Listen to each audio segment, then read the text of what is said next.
Dulu komunis, kemudian DI, NII, sekarang khilafah. Nggak selesai-selesai. Ini kapan selesainya?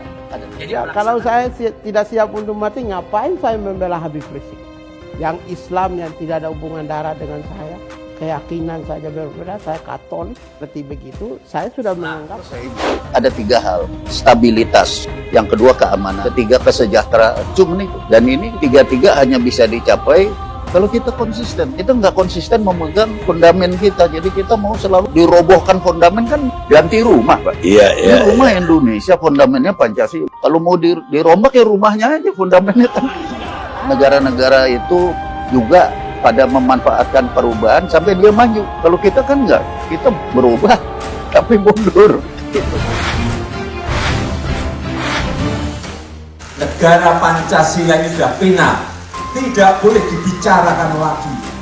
Kalau ada yang keluar dari Pancasila, dari Undang-Undang Dasar 45, dari NKRI, dari kebinekaan kita, itu hal yang sangat fundamental sekali. Kalau itu ada ormas yang seperti itu, ya kita gebuk. Sudah jelas itu. Jangan ditanyakan lagi.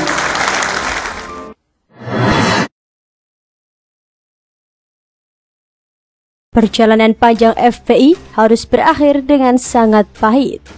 Bagi kita yang cinta NKRI, ini merupakan kado terindah jelang tahun baru. Tapi bagi simpatisan atau pendukungnya, pembubarannya adalah bentuk pelanggaran demokrasi. Front Pembela Islam harus bubar dan hilang dari peredaran, itu faktanya. Meski caranya lebih kejam dari pembubaran HTI hingga disamakan dengan pembubaran PKI, ini juga harus diterima. Inilah makanya Front Pembela Islam harus menelan pil pahit dengan ditahannya Rizik Syihab dan disitanya bangunan dan lahan tempat mereka bermarkas hingga dimusnahkan dari peredaran. Tak boleh lagi ada simbol Front Pembela Islam bagi di dunia nyata maupun dunia maya. Jangankan markas atau pondok pesantren, aparat juga menurunkan palang nama hingga melarang atribut mereka. Ini benar-benar luka yang sangat pahit bagi mereka. Selamanya sejarah akan mencatat Front Pembela Islam sebagai ormas terlarang, radikal, dan harus benar-benar dihilangkan dari Nusantara. Inilah yang membuat oposisi menang. Beberapa partai koalisi pemerintah bahkan ada yang kontra. Hingga ada gesekan keras antara mantan pegiat hak asasi manusia Natalius Pigai dan mantan petinggi BIN atau Badan Intelijen Negara. Aktivis HAM asal Papua Natalius Pigai ribut dengan mantan Kepala Badan Intelijen Negara atau BIN AM Hendro Priyono di media sosial Twitter. Perseteruan keduanya bermula ketika AM Hendro Priyono mengingatkan masyarakat dan lembaga untuk tidak membela atau menampung mantan anggota Front Pembela Islam atau FPI. Ia menyebut jika ada organisasi yang menampung mantan anggota FPI, maka organisasi tersebut terancam dibubarkan. Artinya, jika ada organisasi lain yang menampung ex-anggota FPI, maka organisasi tersebut juga dapat dikenakan sanksi yang sama, kata Hendro Priyono dalam keterangannya kepada wartawan pada Rabu 30 Desember 2020 malam. Natalius Pigai menanggapi pernyataan AM Hendro Priyono. Ia mempertanyakan kapasitas Hendro Priyono. Ortu mau tanya, kapasitas Bapak di negara ini sebagai apa ya? Penasehat pers, pengamat, aktivis. Biarkan diuruskan abad ke-21 yang egaliter, humanis, demokrat, kata Natalius Pigai dikutip dari akun Twitter pribadinya @nataliuspigai2 pada Sabtu 2 Januari 2021. Lantas, Pigai mengungkit tawar-menawar jabatan. Ia mengaku pernah ditawari Hendro Priyono jabatan Wakil Kepala BIN dan jabatan Duta Besar atau Dubes. Namun jabatan itu ditolak mentah-mentah. Kamu tidak butuh hadirnya Dedengkot tua. Sebabnya Wakil Ketua BIN dan Dubes yang Bapak tawar saya tolak mentah-mentah. Maaf, tandas Pigai. Menanggapi hal itu, Hendro Priyono tak tinggal diam. Ia lantas membalas cuitan Natalius Pigai. Ia menyebut Natalius Pigai telah berubah, moralnya merosot, sopan santun dan budi akalnya lenyap. Hendro Priyono menduga Natalius Pigai kecewa karena tidak mendapatkan jabatan yang dia inginkan. Setelah lama tidak bertemu dengan kamu, bukan penguasa lagi. Kamu berubah 180 derajat. Selain patriotisme dan kepandaianmu, moralmu juga sangat merosot.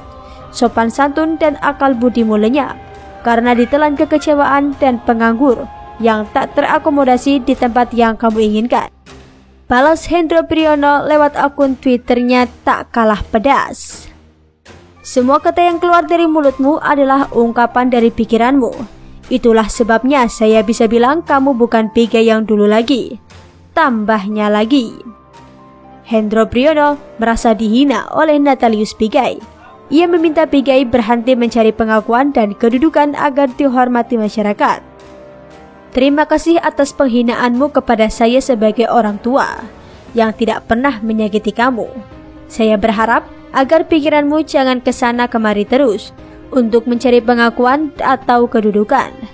Pegang teguh prinsip agar lebih banyak orang menghargai kamu, sehingga kamu mendapat tempat yang terhormati di masyarakat, imbuhnya.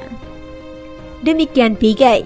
Semoga kita masih bisa bertemu lagi sebelum umur tidak memungkinkannya. Salam dan selamat tahun baru 2021. Tandas Hendro Priyono. Sebelumnya, mantan Kepala Badan Intelijen Negara AM Hendro Priyono yang merasa dihina oleh aktivis HAM asal Papua Natalius Pigai.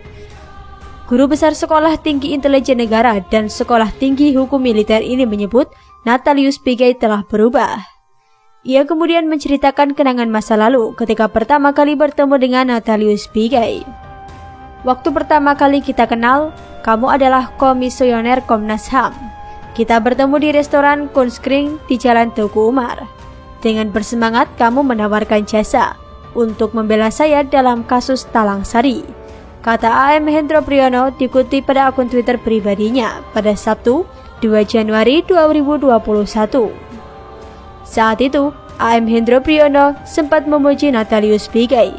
Ia menganggap Pigai sebagai sosok yang patriotik dan cerdas karena berani mengkritik ide separatisme dengan mengatakan bahwa seharusnya bercita-cita jadi Presiden Republik Indonesia daripada hanya sebagai Presiden Papua.